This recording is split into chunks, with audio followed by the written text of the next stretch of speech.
కొంతమంది ఆడే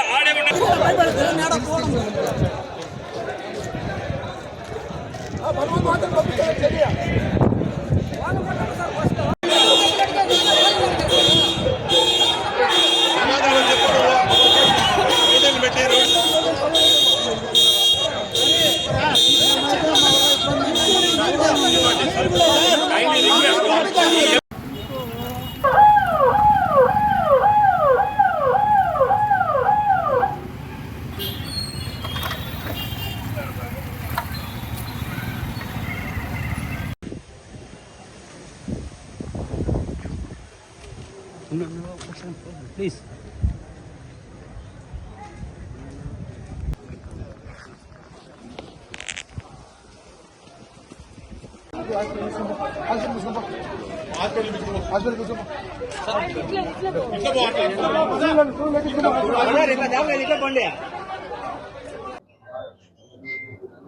మన ఎంపీ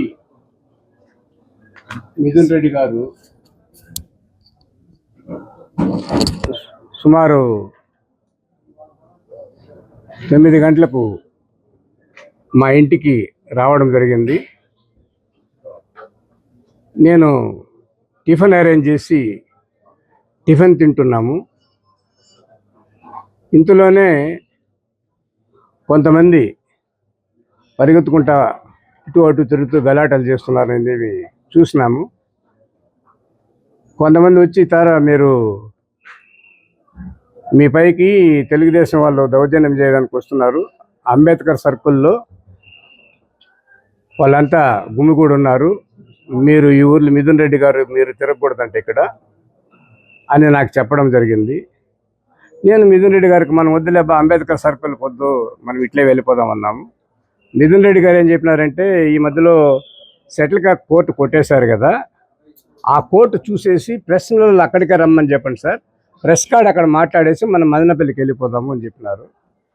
అది మంచిదబ్బా, మనకు ఇక్కడ మళ్ళీ న్యూసెన్స్ చేస్తే మనం అక్కడ లోకల్ వాళ్ళం కదా వద్దంటే ఆయన కూడా దానికి ఒప్పుకున్నాడు. ఇంతలోపలే ఓని అర్ధగంటలో వాళ్ళు వచ్చేసారు. ఈ సైడ్ నెట్టి జనాలు వస్తూ ఆ సైడ్ నెట్టి జనాలు వస్తూ ఒక 100 నుంచి 200 మంది దౌర్జన్యంగా వస్తున్నారు. నేను కింద దిగిపోయి ఏమబ్బా ఎందుకు ఏమి వస్తున్నారని చెప్పి నా అందరిని అడిగాను. వాళ్ళు నన్ను కొట్టేదానికి వచ్చినారు. మిథున్ రెడ్డి ఎట్లొస్తాడు, మా పైన అంతా కేసులు పెట్టించేసి మేమంతా జైలుకి పోయినాం కదా, ఈ పొద్దు ఎట్లొస్తాడు మీ ఇంటికి అని అన్నారు.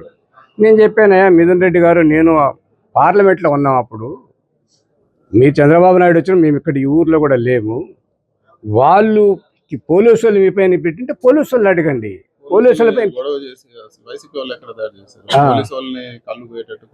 మరి మీరు జైలు పోయిండేది పోలీసులు కేసు పెడితే పోయినారు, వాళ్ళు మీరు కొట్టింటే దౌర్జన్యం మీరు వాళ్ళపైన ఏమైనా చేయండి. మిథున్ రెడ్డి రామచంద్రారెడ్డికి నాకు దానికి సంబంధం లేదు కదా, రామచంద్రారెడ్డి రాలా, మిథున్ రెడ్డి రాలా, వైకాపా వాళ్ళు కూడా అప్పుడు మీ దగ్గరికి రాలే కదా. రాష్ట్ర వ్యాప్తంగా ఈరోజు వైఎస్ఆర్సిపి నాయకులపైన మద్దతుదారులపైన ఈరోజు దాడులు ప్రోత్సహించి చంద్రబాబు నాయుడు గారు అదేవిధంగా లోకేష్ గారు కూడా పైశాచిక ఆనందం పొందుతూ ఉన్నారు. నిన్న వినుకొండలో నడి రోడ్లో చేతులు నరికేసి వైఎస్ఆర్సిపి లీడర్ని చంపేయడం జరిగింది. అదేవిధంగా ఇప్పటికే చాలా మర్డర్లు జరిగాయి, చాలా చోట్ల గొడవలు జరుగుతున్నాయి.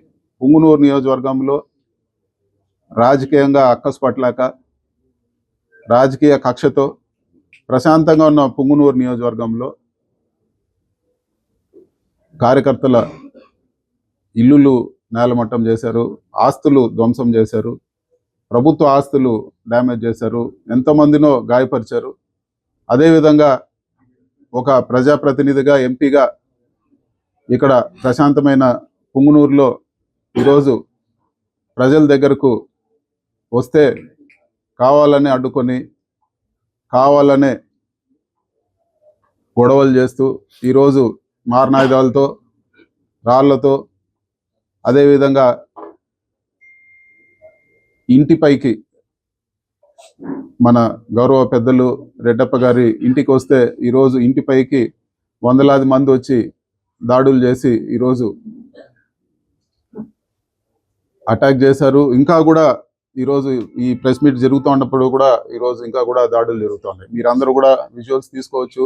ఈరోజు బళ్ళన్నీ కూడా ఏ విధంగా చేస్తారు, ఎన్ని రాళ్ళు తీసుకొచ్చారు, ఏ విధంగా ఆయుధాలతో ఇది చేస్తారు, చుట్టుపక్కల అందరూ కూడా ఉన్నారు. ఇవన్నీ కూడా చంద్రబాబు లోకేష్ ప్రోద్బలంతోనే ఇవన్నీ కూడా జరుగుతున్నాయని చెప్పి కూడా నేను తెలియజేస్తా ఉన్నాను. అధికారం ఎప్పుడూ శాశ్వతం కాదు, కానీ ఇది మంచి ఒరవడి కాదు. ఈరోజు సగం మంది వచ్చిన తెలుగుదేశం నాయకుల్లో సగం మంది ఇది వరకు పనులు చేసుకున్న వాళ్ళే, ఇది వరకు వచ్చి సహాయాలు పొందిన వాళ్ళే. వీళ్ళందరూ కూడా ఈరోజు చంద్రబాబు నాయుడు లోకేష్ డైరెక్షన్లో ఈరోజు ఇవన్నీ కూడా ఈ దాడులన్నీ కూడా చేస్తూ ఉన్నారు. ఇవన్నీ కూడా ఒక పైశాచిక ఆనందం పొందేదానికే ఇవన్నీ దాడులు కూడా రాజకీయ కక్షతో చేస్తున్నారని చెప్పి కూడా నేను తెలియజేస్తా ఉన్నాను. వీటన్నిటిని కూడా ఎదుర్కొంటాము, క్యాడర్కు అండగా ఉంటాము. ఖచ్చితంగా ఒకటైతే అందరు కూడా నేను చెప్పదలుచుకునేది ఏమంటే, ఈ ఎక్కువ రోజులు ఇలాంటివి సాగవు. ఖచ్చితంగా వీటికి ప్రతి దానికి కూడా ప్రతి ఒక్క విషయానికి కూడా ఖచ్చితంగా న్యాయం అనేది ఉంటుంది. అది జరిగేటప్పుడు ఖచ్చితంగా ఖచ్చితంగా జరుగుతుందని చెప్పి కూడా ఇది చేస్తాను. ఏ పార్టీ కూడా ఎప్పుడు కూడా శాశ్వతంగా ఉండదు. గత తెలుగుదేశము 39%తో అధికారంలోకి వచ్చింది. 40%తో ఖచ్చితంగా రేపు రాబో రోజుల్లో ఇలాంటి పాలనను ఈరోజు ప్రజలు హర్షించే పరిస్థితి లేదు. ఖచ్చితంగా రేపు ఇదే పరిస్థితులు ఇదే ఉంటే ఈ రోజు ఎలక్షన్ పెట్టినా కూడా ఖచ్చితంగా ఎక్కువ సీట్లు మాకు వచ్చాయని చెప్పి కూడా నేను తెలియజేస్తా ఉన్నాను. ఈరోజు ఇప్పటికే చూసాం పరిపాలన సరిగ్గా చేయకుండా అవన్నీ డైవర్షన్ చేసేదానికి ఈరోజు అమ్మ ఒడి తల్లికి ఒకటే అని చెప్పి ఇచ్చి మళ్ళీ కూడా దాన్ని ఎప్పుడు ఇస్తారో కూడా చెప్పే పరిస్థితి లేదు. పథకాలన్నీ కూడా ఆపేశారు.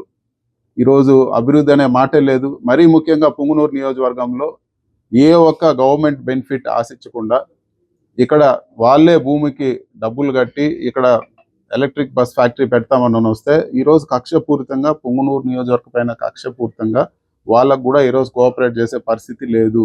ఇక్కడ గొడవలు సృష్టించి ఒక విధంగా వాళ్ళని బెదిరిస్తూనే వాళ్ళకి ఎటువంటి సహకారం కూడా అందించడం లేదు. ఇప్పటికీ ఒక ఇండస్ట్రీ పూర్తిగా వస్తూ ఉంది. ఈరోజు అతిపెద్ద ఇండస్ట్రీ ఇక్కడికి వస్తే పక్కన కర్ణాటకకు కానీ ఆంధ్రాకు కానీ ఉపయోగపడే విధంగా ఇక్కడ ఎలక్ట్రిక్ బస్ ఫ్యాక్టరీని కూడా ఈరోజు కక్షపూరితంగా తరిమేసే పరిస్థితి ఉందని చెప్పి కూడా నేను తెలియజేస్తున్నాను. జరగరాని నష్టం ఖచ్చితంగా ఇలాంటి చర్యలతో, ఇలాంటి తప్పుడు కార్యక్రమాలతో, ఇలాంటి కక్షపూరిత రాజకీయాలతో ఈరోజు పుంగనూరు నియోజకవర్గం నష్టపోతోందని చెప్పి కూడా నేను తెలియజేస్తున్నాను.